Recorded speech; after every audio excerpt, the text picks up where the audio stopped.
पिछले दिनों लगभग 30 लेक्चर्स आप लोगों के लिए रिकॉर्ड किए गए। जैसे हमने 20 दिन नवरात्रि पर्व पे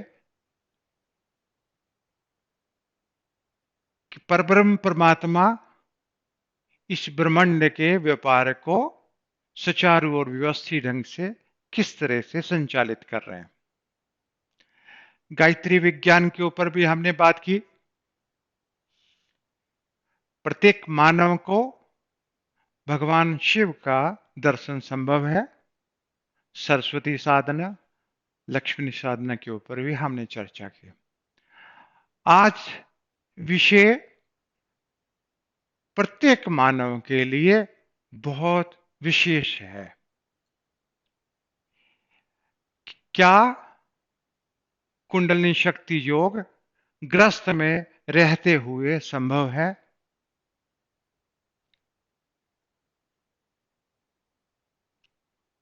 आजकल बहुत ग्रस्त अध्यात्मवादियों में इस बात की चर्चा रहती है कि ग्रस्त में रहते हुए कुंडलिनी शक्ति योग संभव नहीं है।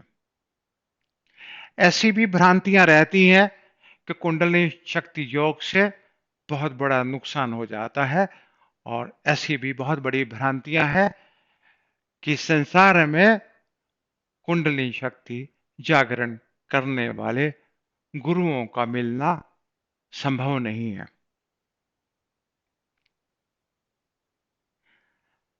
तो आज जो विषय है आप सबके लिए बहुत विशेष है, उसके ऊपर हम चर्चा कर रहे हैं। कुंडलिनी शक्ति योग क्या है?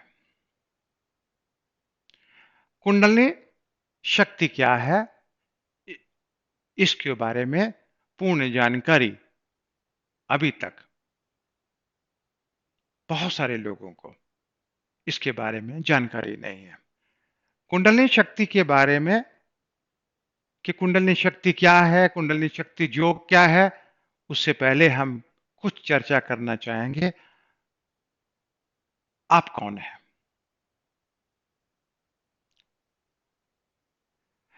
तो हम जो चर्चा करेंगे, जीव, जीव का शरीर, आत्मा, महाशक्ति, विश्व शक्ति, परमात्मा और गुरु।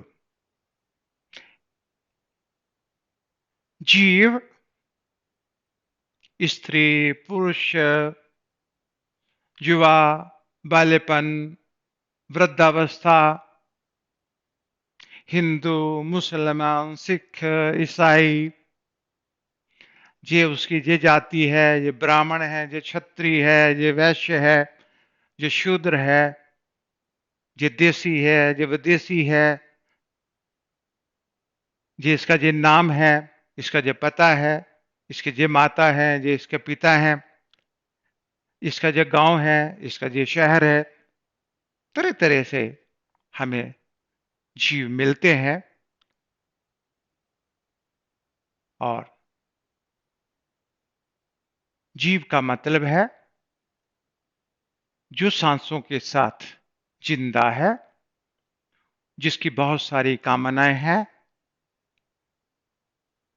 स्कूल में जाने से लेकर व्यापार करना, नौकरी करना, शादी करना, संतान का माता पिता बनना, उसको पालना, और संसारिक भौतिक कर्तव्यों का निर्वाह करने वाले को जीव कहते हैं।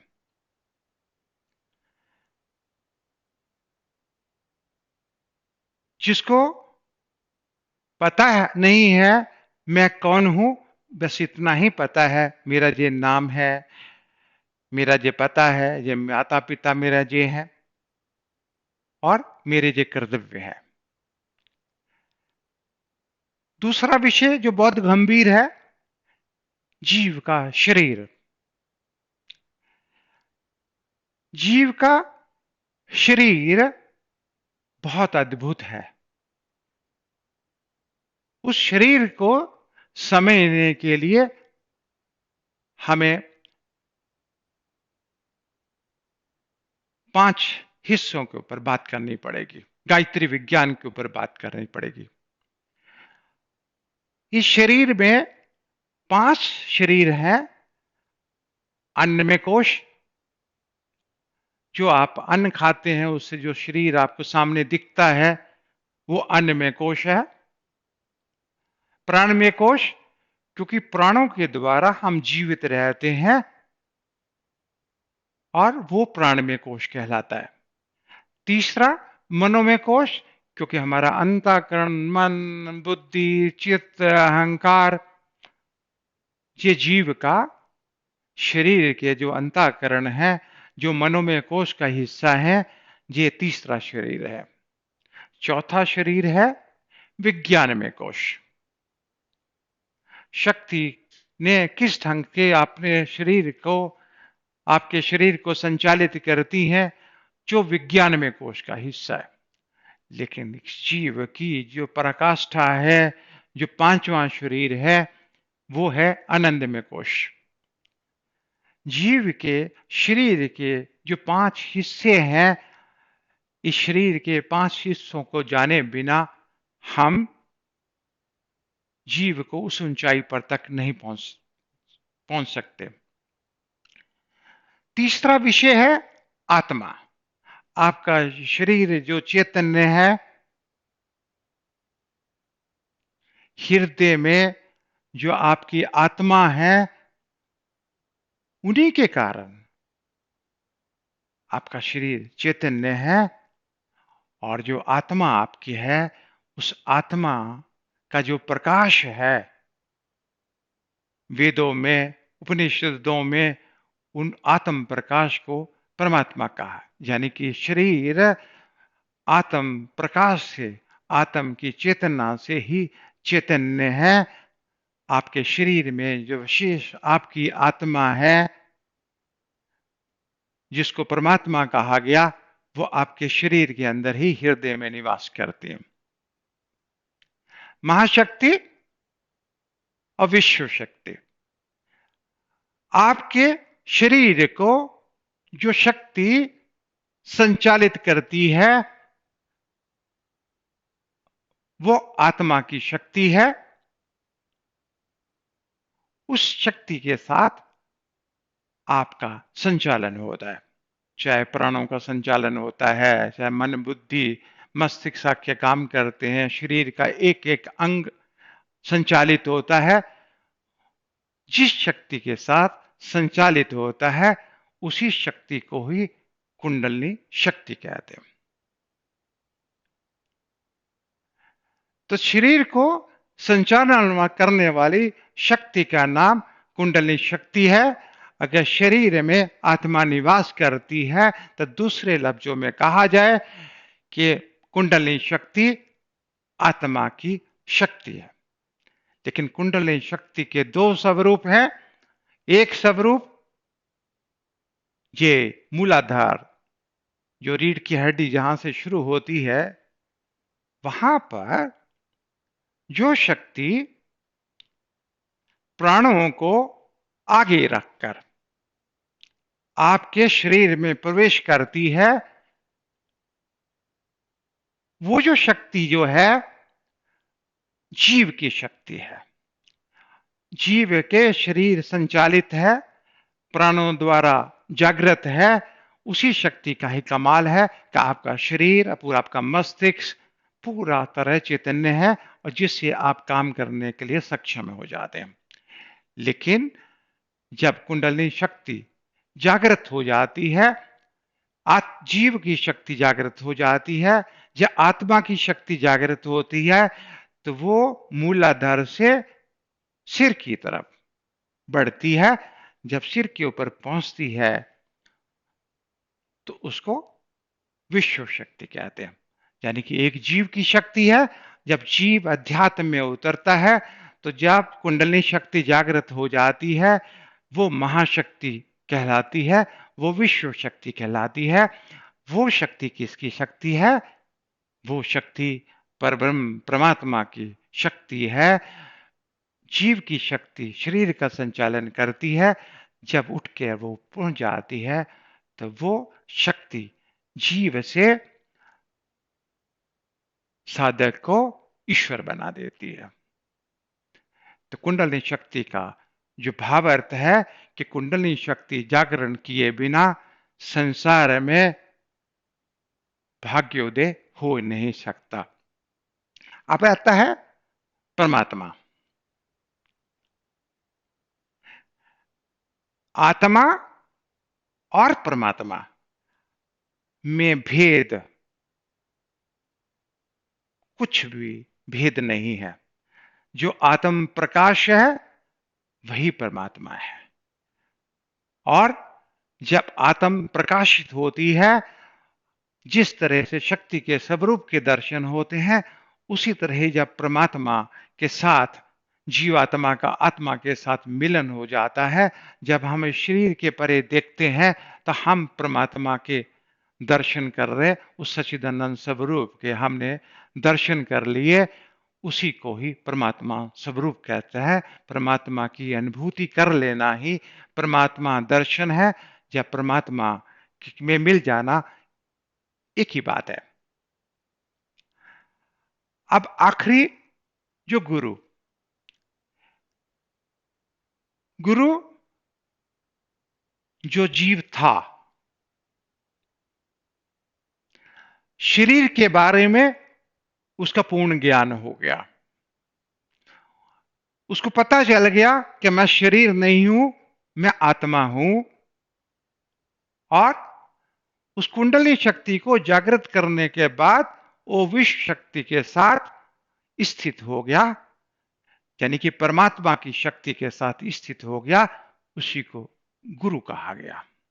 जो सामने देखने में आपको लगता है, जो कुंडली शक्ति जागरण करने की बात करता है, या आत्म चेतना की बात करता है, या आत्मानुभूति की बात करता है, विश्व शक्ति की बात करता है, उसको गुरु कहा गया। इस कहा गया जो जो क्वालिफिकेशन है, जब तक गुरु की कुंडलिनी शक्ति जागृत नहीं हो जाती, जब तक वो ब्रह्मरंध्र से परे नहीं हो जाता, तब तक गुरु क्वालिफाइड नहीं होता। उसको हम गुरु कहते हैं। अब हमारे पास सबसे बड़ा एक विषय था, क्या कुंडलिनी शक्ति योग ग्रस्त में रहते हुए संभव है?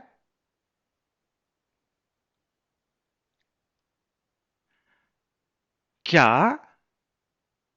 हिमालय में जिन सिद्ध पुरुषों ने गुफाओं में रहकर सालों साल तप और तपस्या की, तो उस तप तपस्या में उनको क्या मिला, आज उसके ऊपर हम चर्चा करेंगे। उन्होंने हिमालय की गुफाओं में तप करते हुए अपनी कुंडलिनी शक्ति का जागरण किया। उनको पता चल गया कि वो शरीर नहीं है, आत्मा है। उनको ये पता चल गया कि उनकी आत्मा ही परमात्मा है। उनको ये पता चल गया कि उनकी कुंडलिनी शक्ति ही विश्व शक्ति है। उन गुफाओं में इसके अलावा उनको कुछ नहीं मिला। यही उनको मिला, यही तप तपस्या का फल उनको मिला। हिमालय में पहुंचने के लिए ग्रस्त में रहते हुए जब कुंडलिनी शक्ति जागृत हो जाती है, तो आप हिमालय की उस ऊंचाई पे पहुंच जाते हैं। आपको हिमालय जाने के लिए इस शरीर को ले जाने की जरूरत नहीं है। यही कुंडलिनी शक्ति आपको हिमालय में पहुंचा देती है।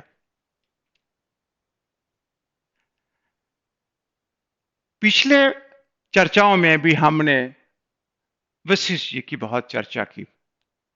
रामचंद्र जी को वशिष्ठ जी प्रवचन दे रहे थे। वो प्रवचन 15 दिन, 20 दिन, 30 दिन, जितने दिन में चला उतने दिन बहुत सारे सिद्ध योगी वशिष्ठ जी के प्रवचन सुनने के लिए उपस्थित हुए।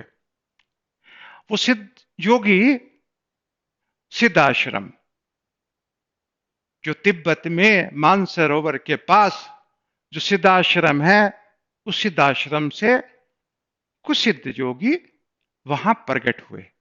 तो रामचंद्र जी ने एक प्रश्न किया, इन सिद्ध पुरुषों को के दर्शन आज के बाद, क्योंकि आप जहां पर आए हैं तो आपको श्रवण करने के लिए जहां आए हैं, आपको सुनने के लिए आए हैं, कल इनके दर्शन करने हो तो कैसे दर्शन संभव है?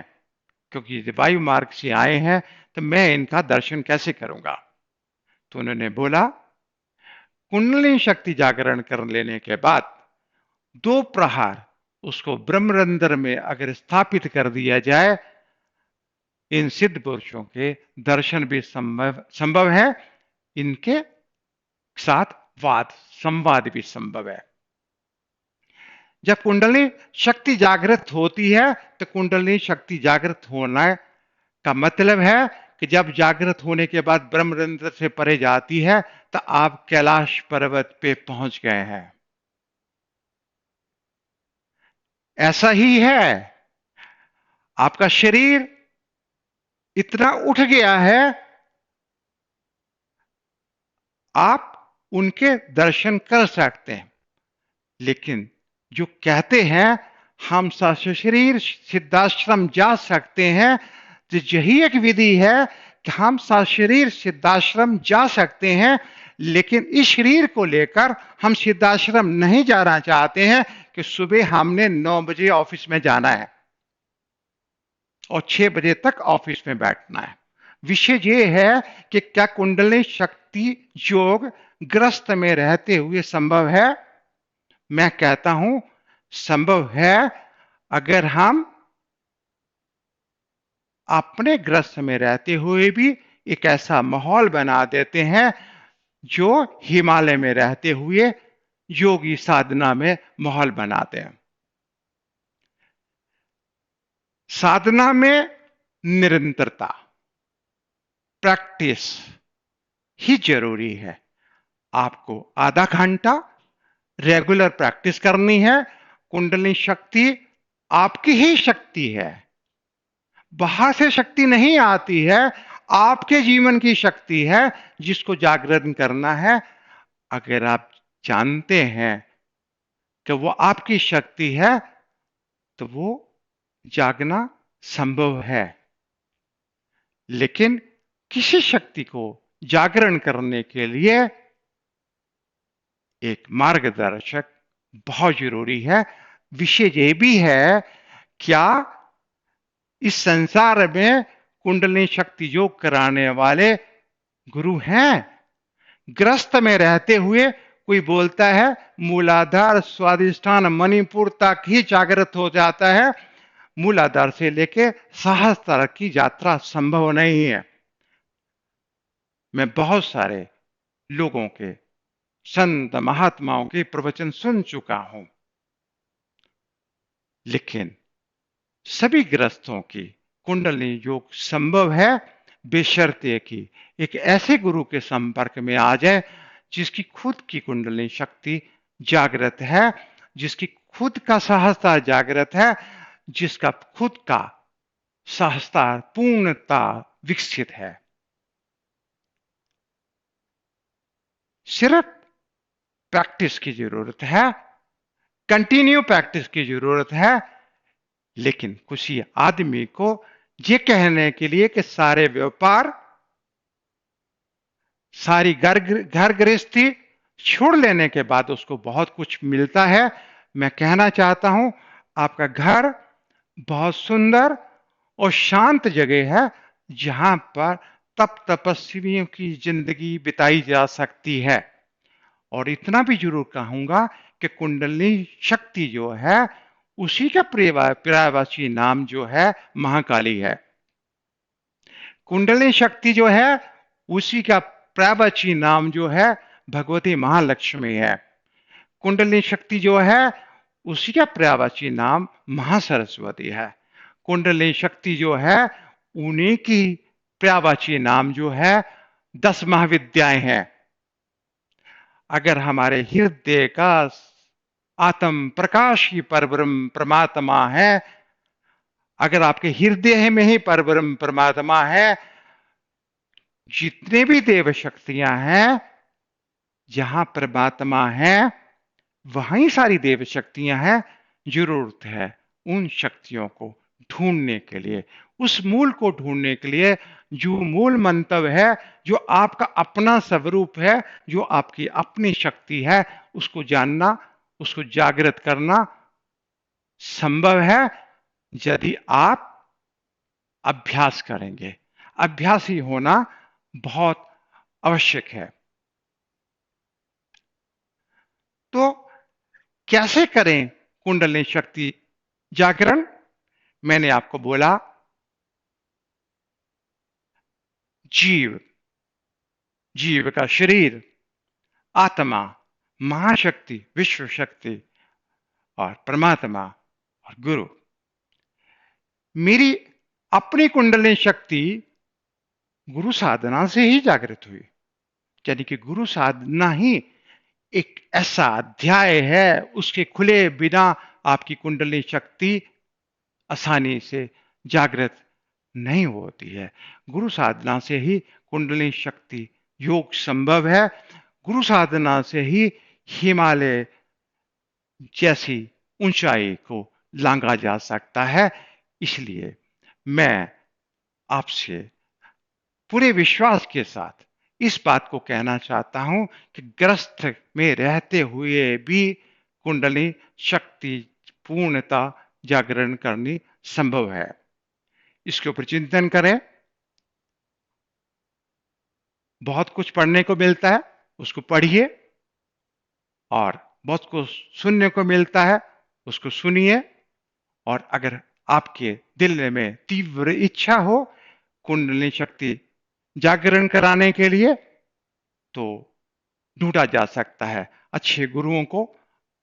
जैसे मुझे अच्छे गुरु मिल गए, आपके पास भी अच्छे गुरुओं की कोई कमी नहीं है, अवेलेबिलिटी है। इस संसार में ऐसे गुरु हैं जो कुंडलिनी शक्ति पूर्णता जागृत कर सकते हैं, और ऐसे गुरु हो चुके हैं जो पूर्णता कुंडलिनी शक्ति जागृत कर चुके हैं।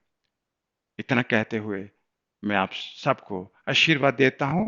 भगवान आपको अध्यात्म यात्रा के अंदर सफलता प्रदान करे।